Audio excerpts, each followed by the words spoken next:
Okay, may tanggap tayo itong kulin na window type inverter na quad series. Galing kay RJ Abinido, sir ng Caloocan, Pangarin. Dead set. Yung ating titirahin. Tingnan natin kung matsatsambahan. Bali dead set ito, walang power. Fluctuating yung kanyang output. Ito yung kadalasan nating na-encounter, yung lumulobo yung secondary side ng power supply.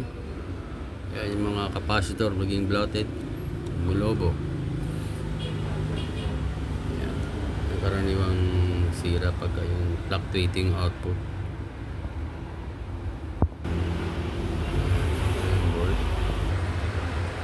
Okay, ito na. Napalitan na natin yung mga capacitor sa may power supply.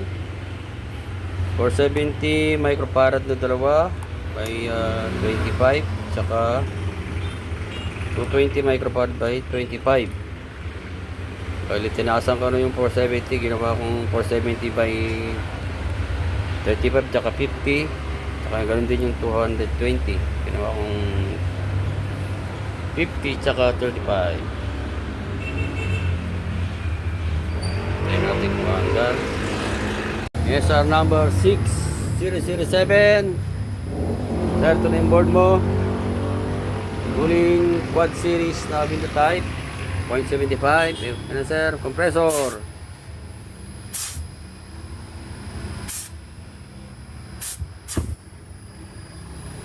Okay. Bali, apat na capacitor yung bloated na pinalitan natin. 470 microfarad by 25, tsaka 220 microfarad by 25. Okay na sir. Sir Abinido.